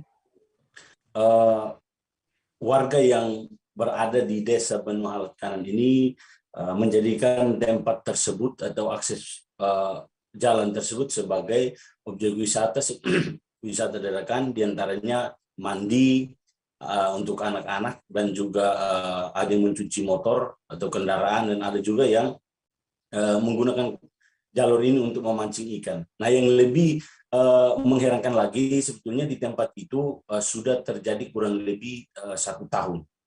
Nah, sehingga ketika intensitas hujan tinggi, ruas jalan tersebut pasti digenangi banjir, dan ruas jalan tersebut digunakan oleh masyarakat untuk bersuah foto, mandi, dan juga ada mencuci kendaraan. Dan di lokasi tersebut juga Tribuners dapat saya informasikan kenapa dijadikan objek wisata dadakan, karena lokasi yang terdampak banjir itu kurang lebih 1 kilometer, dan di tepi jalan itu tersedia berbagai macam makan ringan yang disediakan oleh masyarakat di sekitar, sehingga memang lokasi ini semakin ramai, khususnya sekitar jam 5 sore sampai memasuki maghrib itu biasanya dipenuhi atau dipadati oleh warga setempat, khususnya pasangan remaja yang menggunakan tempat itu untuk mencuci kendaraan dan juga sekedar berfoto. Informasi yang kami pun di lapangan bersama dengan warga setempat, memang kondisi ini sudah terjadi kurang lebih 1 tahun. Tetapi mereka tetap punya harapan kepada pemerintah daerah, khususnya kalau bisa lokasi ini diperbaiki dan juga kondisi jalan atau struktur jalan itu ditinggikan, sehingga pada saat terjadi intensitas hujan yang tinggi tidak terjadi lagi banjir seperti ini, karena lokasi atau jalan tersebut menghubungkan dari satu desa ke desa yang lain. Artinya itu adalah salah satu akses utama untuk mengangkut hasil pertanian warga yang ada di Desa Benu Halat Kanan, Kecamatan Tapin Utara, Kabupaten Tapin. Sekian Nila dan Tribuners. Stanislaus Sende, wartawan Banjarmasin Pos, saudara melaporkan. Untuk mengetahui informasi lebih lengkapnya telah terhimpun wawancara dengan seorang warga setempat. Berikut liputannya untuk Anda. Ini biasa banjir berat, ini banget karena bala hujan, ininya naik, jadi dadakan lah. Jadi bila ada banjir, bila banjir dalam naik, rame orang sini ya. Biasanya berapa hari surut ya Pak? Seminggu bisa, kalau seminggu masih hujan, masih dalam lainnya. Sejak kapan mulai rame ini Pak? Dari tahunan yang lalu. Jadi apa saja di sini dilakukan warga Pak? Biasanya kayak itu, beli motor, makan mandian, itu lah. Ada berjualan juga lah? Ada berjualan. Sudah setahunan itu setelah itu Pak? Setahunan ini. Iya. Harapannya kayak apa Pak? Apakah tempat jadi tempat wisata aja atau paling kapan dibaiki kah? Kalau bisa diperbaiki kan. Soalnya di sebelah sana kan ada kampung lah, perkampungan. Jadi menghambat ibaratnya ekonomi warga. Sebuah rumah tempat produksi petasan di Indramayu meledak, saudara. Ledakan pada home industry atau rumah produksi petasan ini diduga bersumber dari bahan baku pembuatan petasan yang meledak. Di antaranya berbentuk aluminium dan juga brom bahan obat petasan seperti sulfur powder dan juga potasium. Ledakan ini setidaknya mengakibatkan kerusakan pada lokasi home industry yang berlokasi di Desa Teluk Agung, Kecamatan Kabupaten Indramayu. Informasi lebih lengkapnya ada Handika Rahman, wartawan Tribun Cirebon yang sudah siap dengan informasinya untuk Anda. Halo Handika, bisa diinformasikan bagaimana kronologis awal adanya ledakan pada home industry ini, kemudian adakah korban akibat insiden ini? Baik Nila, terima kasih. Dapat kami informasikan ya, sebuah home industry petasan di Desa Teluk Agung, Kecamatan Indramayu, Kabupaten Indramayu, Jawa Barat meledak pada Selasa 22 Maret 2022 sekitar pukul 7:40 waktu Indonesia Barat. Ledakan tersebut langsung membuat hancur ya lokasi home industry yang diketahui milik salah seorang warga di desa setempat. Jadi, berdasarkan informasi yang diterima tribuncirebon.com, intensitas ledakan tersebut diketahui kecil sehingga tidak menyebabkan korban jiwa maupun kerusakan pada rumah-rumah warga di sekitar lokasi kejadian. Hanya saja memang bunyi ledakan tersebut terdengar nyaring hingga menggemparkan warga setempat. Jadi menurut keterangan warga, kejadian itu berawal saat warga pemilik home industry sedang beraktivitas memproduksi petasan di lokasi home industry tersebut seperti biasanya. Hanya saja petasan yang belum jadi atau mungkin masih dalam bentuk bahan baku tersebut meledak karena adanya percikan api yang berasal dari rumah pemilik home industry tersebut ya. Pada bagian belakangnya diketahui saat itu ada anggota keluarga kemungkinan yang sedang menyalakan kompor, sehingga percikan api dari kompor tersebut merambat ke gudang penyimpanan atau lokasi home industry sehingga membuat petasan-petasan atau bahan baku petasan tersebut meledak. Hingga saat ini polisi pun masih mendalami soal kejadian ini, mengingat pada saat kejadian pemilik dari home industry tersebut tidak ada di lokasi. Hanya saja polisi menduga ledakan tersebut memang disebabkan oleh bahan baku pembuatan petasan, yakni diantaranya itu aluminium powder dan brom bahan obat petasan seperti sulfur powder dan potasium. Polisi juga sudah mengamankan bahan-bahan baku tersebut untuk dijadikan barang bukti. Hingga saat ini polisi pun masih memantau lokasi kejadian ya dan memasang garis polisi agar tidak ada masyarakat yang mendekat ke lokasi kejadian. Mengingat ledakan ini disebabkan oleh bahan baku petasan sehingga sangat berbahaya bila mana ada percikan api dari warga yang mendekat sehingga membuat ledakan kembali terjadi. Itu, Nila. Baik, terima kasih banyak Handika Rahman, wartawan Tribun Cirebon atas informasi Anda. Wartawan kami, saudara, juga telah menghimpun wawancara dengan Kasat Reskrim Polres Indramayu AKP Fitrian Romajimah. Berikut laporan lengkapnya untuk Anda. Diduga akibat bahan petasan, yakni berdasarkan keterangan dari saksi bahwa kejadian tersebut diduga bersumber dari bahan baku pembuatan petasan, yakni diantaranya adalah jenis potasium. Nah, kemudian kami dari Polres melakukan cek TKP, kemudian selanjutnya kita akan melakukan pendalaman dengan mengundang pemilik rumah. Jauh ini ada korban? Tidak ada korban. Kerugian? Kerugian belum kita taksir karena pemilik rumah pada saat kita datang ke TKP tidak ada di tempat. Ledakannya kecil atau gimana? Ledakannya kecil. Itu kerusakan sendiri? Kira-kira kerusakan itu di bagian atap dan di bagian dinding sedikit. Jadi bukan pabrik ya? Bukan. Kita ke informasi selanjutnya, Saudara. Pemkot Bontang memastikan pengerjaan rencana pembangunan replika Istana Kerajaan Kutai akan direalisasikan pada tahun ini. Hal ini telah dijelaskan oleh Kepala Dinas Pendidikan dan Kebudayaan Kota Bontang, Bambang Cipto Mulyono, beberapa waktu terakhir. Pembangunan replika Istana Kutai ini pun ditafsir akan menelan biaya sebesar 25,5 miliar rupiah. Besaran biaya pembangunan ini mengalami perubahan dari yang sebelumnya hanya akan menelan senilai 3 miliar rupiah, Saudara. Informasi lebih lengkapnya terkait pembangunan replika Istana Kutai ini sudah ada wartawan Tribun Kaltim Ismail Usman di sana yang sudah siap dengan informasi lebih lengkapnya untuk Anda. Halo Usman, silahkan dengan informasi Anda. Baik, rekan Nila, dapat saya sampaikan bahwa pembangunan Istana Replika Kesultanan Kutai ini akan dibangun tahun ini. Pembangunan ini merupakan program prioritas Wali Kota Bontang bersama Wakil Wali Kota Bontang saat musim kampanye dan akhirnya baru ditunaikan pada tahun ini. Rencananya pembangunan Istana Replika Kesultanan Kutai ini akan menelan biaya sekitar 25 miliar.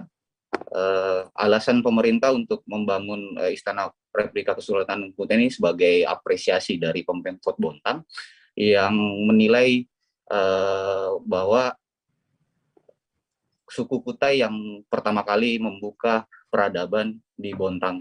Selain itu juga lokasi yang dipilih Buntung sebab merupakan lokasi pusat wisata kebudayaan di Kota Bontang. Sementara ini pemerintah masih melakukan tahap pematangan dokumen serta akan menganggarkan 3 miliar untuk pembangunan jalan akses menuju ke lokasi pembangunan dan sekaligus membangun pondasi bangunan dari replika Kesultanan Kutai.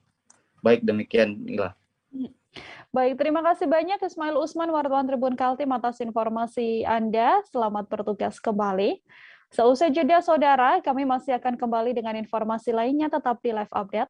Oke, apa kabar Bang Ariski di sini untuk strateginya? Kalau saya sendiri di Gimik 37 ini yang semalam baru mulai, saya udah sebenarnya aku nggak ngerasa itu penangkapan atau penggerebegan atau apapun itu. Karena gitu, posisinya aku kriteria. Jadi kita mengenal disebut dengan stroke yang tidak berdarah dengan stroke yang berdarah. Stroke yang tidak berdarah itu biasanya ditandai dengan adanya penyumbatan. Kalau itu terjadi di sini mungkin pikirnya tidak ke situ kali ya. Tapi kalau di Korea atau di Kamboja itu ada beberapa paper yang saya itu Mas, ya, dulunya tukang koran. Oh gitu ya. Tukang koran. Ya, saya baca itu Pak. Tuh kan pernah baca kan? Ya. Jadi kalau saya jadi tanggam itu udah bersyukur banget. Si anak ini dijadikan sebagai tersangka begitu. Ya, kalau ini kita bicara yang di luar kasus Sebongombo ya. Dengan nama hujan shower, di mana terdapat batas jelas antara daerah hujan dan tidak hujan yang biasanya terjadi pada fase awal mature stage atau tahap berbahaya itu Kang. Jadi mulai artinya terjadinya perlembekan. Nah itu untuk penetrasi akan sulit gitu ya. Dok, saya ini menurut saya memang tidak mudah, bukan urusan tanah diambil.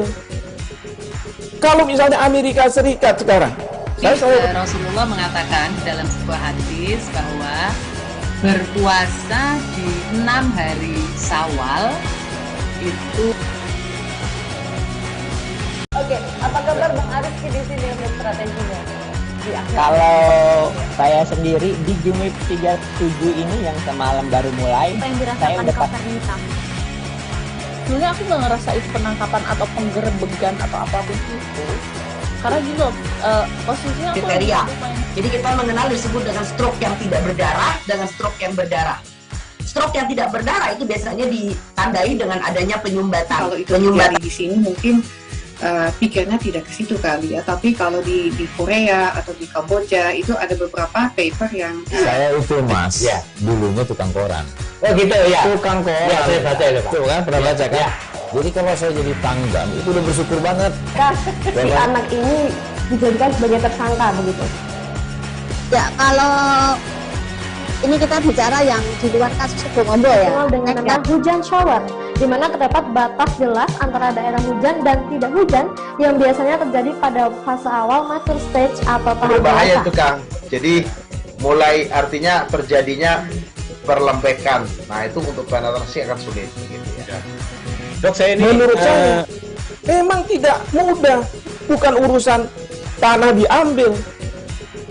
Kalau misalnya Amerika Serikat sekarang, Rasulullah mengatakan dalam sebuah hadis bahwa berpuasa di 6 hari Syawal itu. Oke, apa kabar Bang Arief di sini untuk strateginya? Kalau saya sendiri di Gimik 37 ini yang semalam baru mulai, saya udah sebenarnya aku nggak ngerasa itu penangkapan atau penggerebegan atau apapun itu, karena gini loh, posisinya aku kriteria. Jadi kita mengenal disebut dengan stroke yang tidak berdarah dengan stroke yang berdarah. Stroke yang tidak berdarah itu biasanya ditandai dengan adanya penyumbatan. Kalau itu terjadi di sini mungkin pikirnya tidak ke situ kali ya, tapi kalau di Korea atau di Kamboja itu ada beberapa paper yang Saya itu mas, dulunya tukang koran. Oh gitu ya. Tukang koran. Ya, saya baca itu Pak. Tuh kan, pernah baca kan? Jadi kalau saya jadi tanggam, itu udah bersyukur banget. Si anak ini dijadikan sebagai tersangka begitu. Ya, kalau ini kita bicara yang di luar kasus Sebongombo ya. Dengan nama hujan shower, di mana terdapat batas jelas antara daerah hujan dan tidak hujan yang biasanya terjadi pada fase awal mature stage atau tahap Berbahaya dewasa. tuh Kang. Jadi mulai artinya terjadinya perlembekan. Nah itu untuk penetrasi akan sulit gitu ya. Dok, saya ini menurut saya memang tidak mudah, bukan urusan tanah diambil. Kalau misalnya Amerika Serikat sekarang, Rasulullah mengatakan. Anda kembali menyaksikan live update bersama dengan saya Nila Irda, saudara. Kita beralih ke informasi selanjutnya. Kuliner khas Sulut, cookies gulung menjadi makanan yang kini telah diekspor ke Singapura. Makanan yang sekilas cukup sederhana ini nyatanya memerlukan kesabaran yang tinggi saat membuatnya. Menggulung adonan cookies gulung ini juga membutuhkan kesabaran ekstra agar bisa menghasilkan kue yang enak untuk dipandang. Tak ayal kuliner yang satu ini menjadi makanan yang disukai baik di wilayah Sulut maupun di luar negeri. Informasi selengkapnya ada Arthur Rompis, wartawan Tribun Manado, saudara, yang akan memberikan informasi lebih detailnya terkait ciri khas dari cookies gulung khas Sulut ini. Halo Arthur, silahkan dengan informasi Anda. Selamat sore Nila dan Tribuners.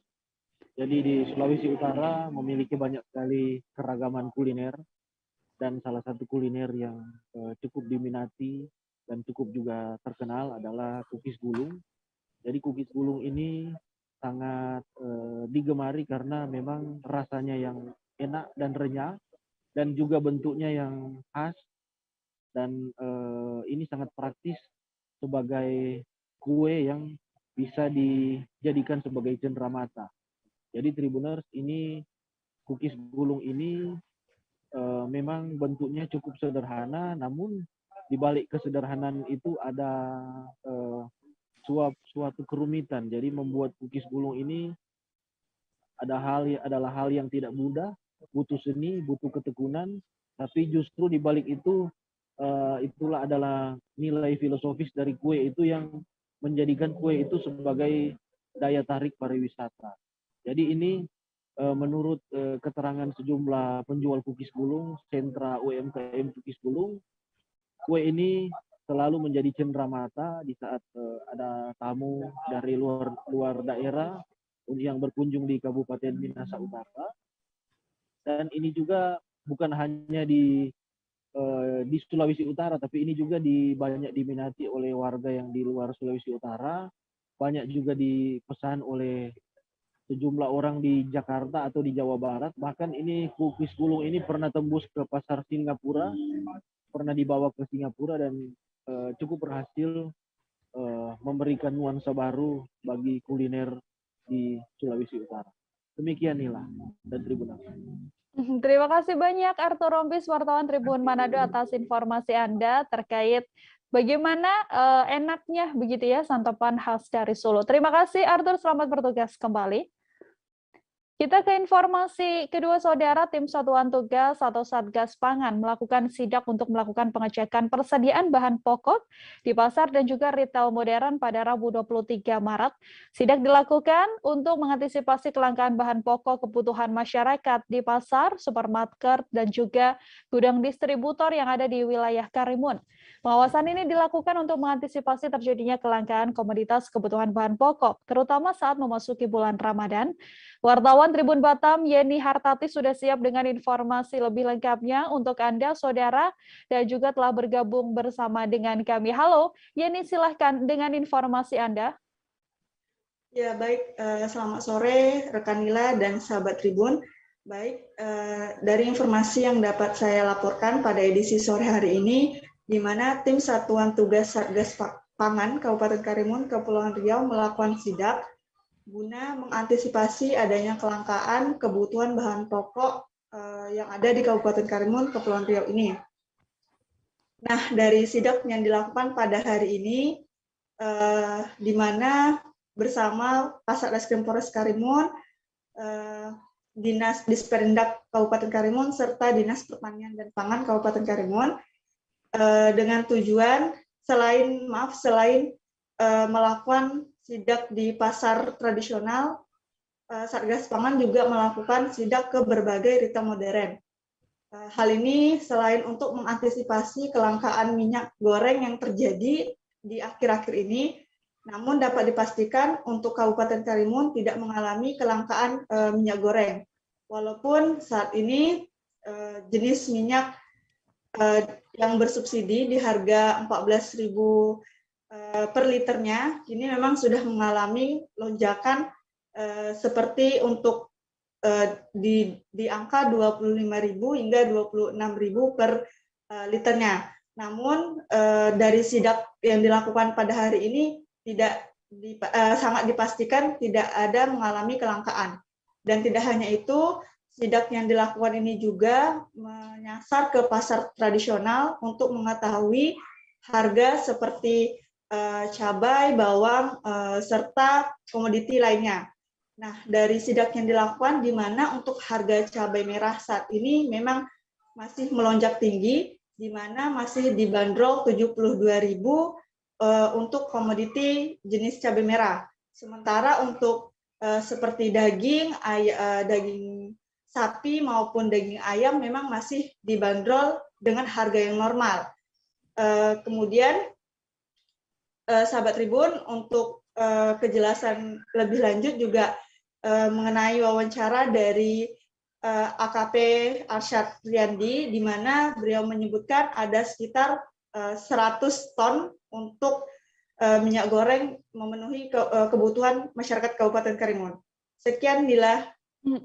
Terima kasih banyak Yeni Hartati, wartawan Tribun Batam, atas laporan Anda. Wartawan kami, saudara, juga telah menghimpun wawancara dengan Kasat Reskrim Polres Karimun, AKP Arsyad Riyandi. Berikut liputan lengkapnya untuk Anda.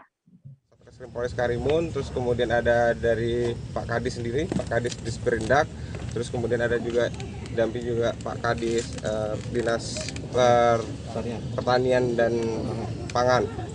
Kemudian dari tim dan segala macam, tadi kita sudah melakukan pengecekan terhadap komoditi-komoditi yang merupakan bahan pokok, di mana tadi dari tim semuanya pergi ke beberapa pasar-pasar yang ada di Kabupaten Karimun terkhusus. Ada beberapa pasar tradisional, kemudian kita juga melakukan pengecekan di Pasar Swalayan, kemudian kita juga tadi melakukan pengecekan di gudang, Kemudian terakhir di sini kita melihat langsung pembongkaran barang-barang yang menjadi komoditi 9 bahan pokok, dan terutama juga tadi kita menjadikan concern yaitu minyak dapat dipastikan bahwa Kabupaten Karimun cukup. Tadi kita melihat dan kita sudah melakukan interogasi ataupun komunikasi langsung sama para penjual, di mana mereka menyampaikan bahwa walaupun memang terbatas tapi tercukupi. Dipastikan begitu, terbatas tapi tercukupi. Kita lihat ini juga dari Kabupaten Asahan juga baru kapal datang untuk melakukan pembongkaran minyak, dan kita pastikan bahwa tidak ada kelangkaan minyak di Kabupaten Karimun. Kegiatan ini juga kita gunakan sebagai sarana untuk memastikan bahwa nanti sebentar lagi kita akan melaksanakan ibadah Ramadan Kabupaten Karimun untuk seluruh 9 bahan pokok tercukupi, dan juga kualitas barang. Tadi saya juga telah melakukan pengecekan barang tersebut apakah expired atau tidak. Itu tadi sudah kita lakukan pengecekan, tidak ada yang expired, dan bisa expirednya sudah kita lihat itu ada 6 bulan, 7 bulan, berarti kita kategorikan bahwa itu layak konsumsi, dan juga barang itu merupakan barang yang memang berkualitas yang terverifikasi.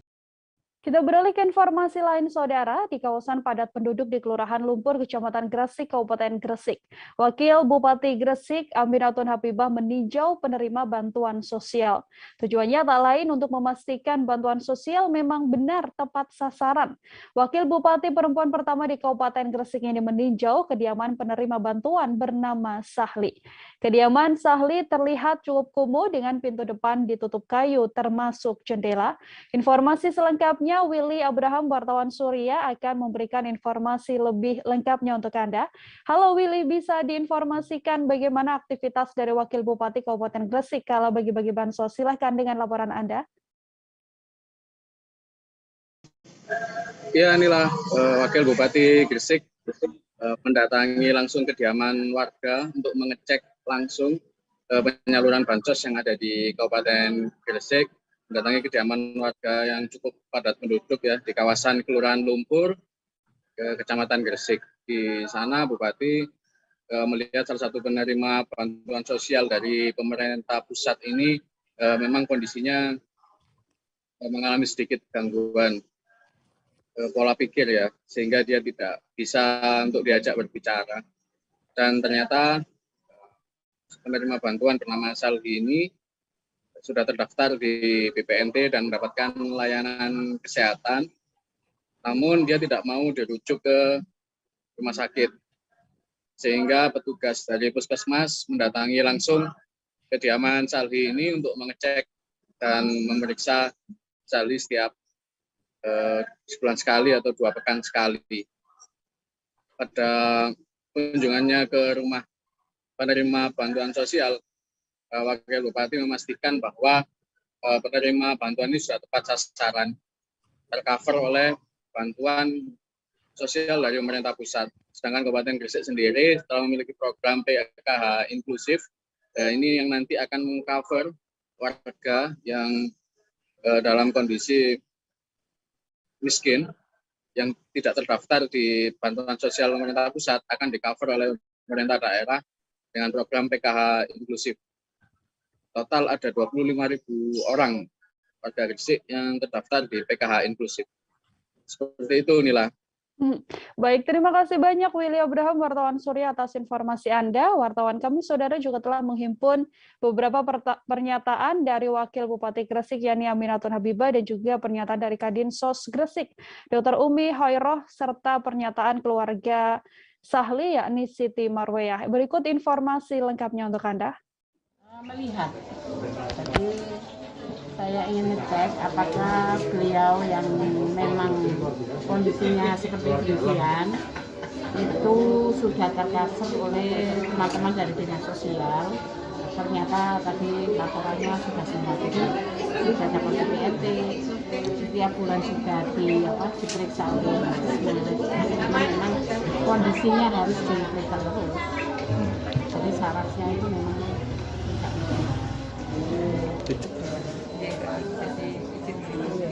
izin yang bersangkutan upayakan secara jaminan sosial sudah kami upayakan secara maksimal, baik itu masuk data DTKS, kemudian mendapatkan bantuan BPNT, dan sudah mendapatkan kartu Indonesia Sehatnya. Nah, kemudian kalau sudah mendapatkan kartu Indonesia Sehat ini, sebenarnya seluruh pelayanan kesehatan bisa diperoleh. Tapi kadang nggak mau. Tapi ini kebetulan nggak mau. Kebetulan secara fisik itu bagus, sehat. hanya gangguan pola pikirnya saja karena Dan ada tidak mengganggu orang. Jadi dia lebih kepada gangguan pola pikir ya, psikosa kalau kami mengistilahkannya. Nah sehingga tidak harus dirujuk ke rumah sakit karena sudah mendapatkan terapi rutin dari petugas kesehatan puskesmas. Terima kasih atas kunjungannya dan terima kasih atas bantuannya. Untuk keluarga Bapak Sandi, kami mengucapkan terima kasih sebanyak-banyaknya dan semoga mereka sehat, selalu diberi rezeki yang banyak. Pernah baru kali ini didatangi sama wakil bupati. Saudara Gubernur Sumsel Herman Deru menghadiri langsung acara musyawarah wilayah Asosiasi Perguruan Tinggi Swasta Indonesia Wilayah 2A Sumatera Selatan Bangka Belitung pada Selasa 22 Maret yang berlangsung di Hotel Harper Palembang. Dalam kesempatan tersebut, Gubernur Sumsel mendapatkan pemberian award dari Aptisi Pusat atas perhatian sebagai kepala daerah yang peduli terhadap perguruan tinggi swasta di Sumsel, yang mengatakan bahwa para perguruan tinggi swasta ini bersaing dalam meningkatkan kualitas, namun walaupun bersaing tetap harus dapat bersanding. Informasi selengkapnya ada Sri Hidayatun, wartawan Tribun Sumsel yang sudah siap dengan informasinya untuk Anda, Saudara. Halo Hidayatun, silakan dengan informasi Anda.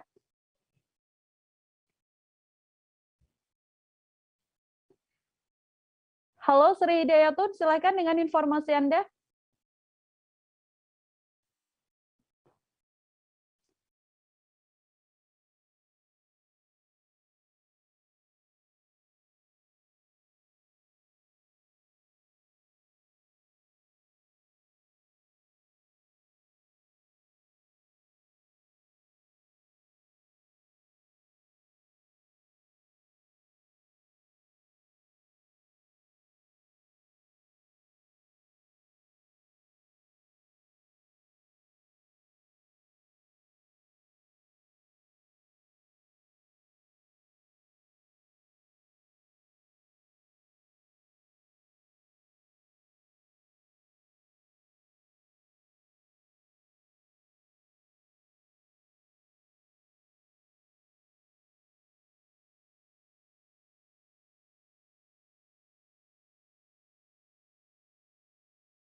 Ya, saudara, kami masih mencoba menghubungkan dengan wartawan Tribun Sumsel Sri Hidayatun, namun sementara kita beralih ke informasi selanjutnya.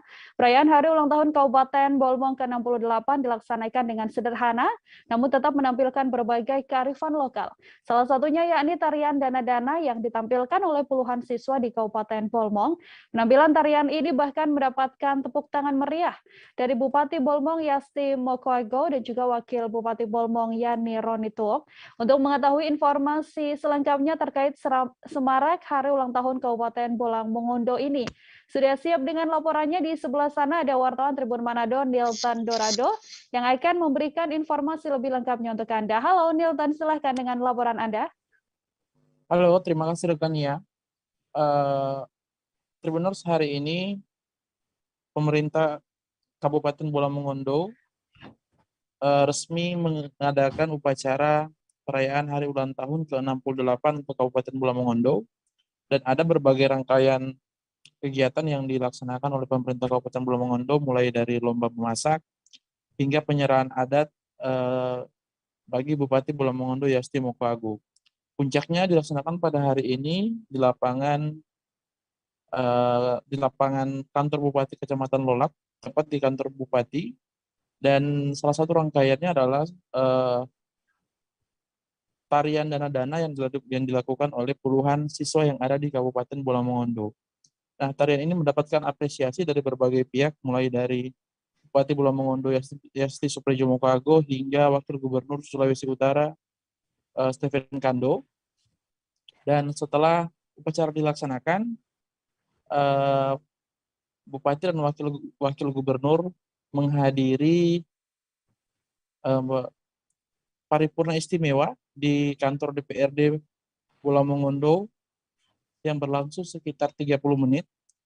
Dan ini juga merupakan perayaan hari ulang tahun Kabupaten Bola Mongondo yang terakhir untuk pasangan Bupati Bola Mongondo Yasti Mokago dan Yani Ronituk, karena masa jabatan keduanya akan berakhir pada Mei 2022 nanti. Sedangkan Wakil Gubernur Sulu Stephen Kando memastikan jika PJS yang akan masuk nanti untuk menggantikan Bupati Yasti Mokago masih berasal dari Kabupaten Bola Mongondo atau berasal dari putra Bolmong sendiri. Perayaan HUT Kabupaten Bolmong memang mengangkat kearifan lokal dan mendapat sambutan yang luar biasa dari Wakil Gubernur Stephen Kando. Sekian, rekan Nila. Oke, terima kasih banyak Nilton Dorado, wartawan Tribun Manado atas informasi Anda. Selamat bertugas kembali, Nilton. Kita kembali ke Sumatera Selatan, Saudara. Gubernur Sumsel Herman Deru menghadiri langsung acara musyawarah wilayah Asosiasi Perguruan Tinggi Swasta Indonesia wilayah 2A Sumatera Selatan Bangka Belitung pada Selasa 22 Maret yang berlangsung di Hotel Harper Palembang. Dalam kesempatan tersebut, Gubernur Sumsel mendapatkan pemberian award dari Aptisi Pusat atas perhatian daerah kepala daerah yang peduli terhadap perguruan tinggi swasta di Sumsel.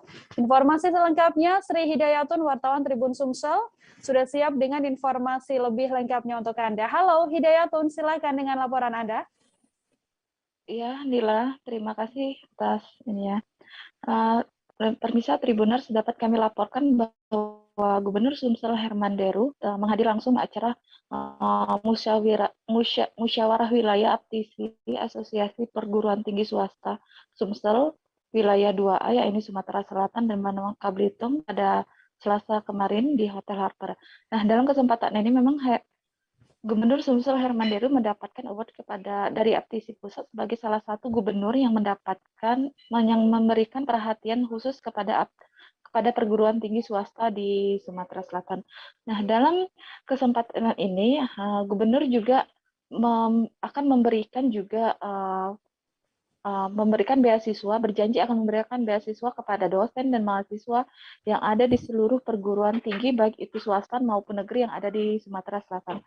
Nah, dalam kesempatan ini juga memang Gubernur Sumsel Herman Deru ini mendapatkan penghargaan ini di seluruh Indonesia ini, termasuk dari salah satu 3 di antara gubernur yang mendapatkan award dari Aptisi Pusat ini. Danila, pada saat kemarin ini, kegiatan ini juga dihadiri langsung oleh Ketua Aptisi Pusat, yaitu Bapak Budi Jatmiko. Nah, ia juga mengatakan bahwa peran perguruan tinggi swasta di Indonesia ini sangat penting di dalam memajukan pendidikan Indonesia. Karena itu ia juga meminta mendorong dan kepala daerah agar juga ikut berpartisipasi memberikan perhatiannya kepada perguruan tinggi swasta lainnya, seperti salah satunya seperti Gubernur Sumsel Herman Deru yang telah memberikan perhatiannya kepada perguruan tinggi swasta yang ada di Sumatera Selatan. Dan ia berharap dengan adanya kegiatan-kegiatan semacam ini dapat mendorong kembali para kepala daerah ini untuk bisa memberikan perhatian khusus kepada perguruan tinggi swasta yang ada di Indonesia. Mila. Oke, terima kasih banyak Sri Hidayatun, wartawan Tribun Sumsel atas laporan Anda. Selamat bertugas kembali. Informasi tadi, saudara, sekaligus menutup perjumpaan kita dalam live update sore ini. Masih di tengah pandemi, kami kembali ingatkan Anda untuk selalu menerapkan protokol kesehatan dimanapun Anda berada. Saya Nila Irda beserta kru yang bertugas pamit undur diri. Terima kasih dan sampai jumpa. Jangan lupa like, subscribe, dan share ya.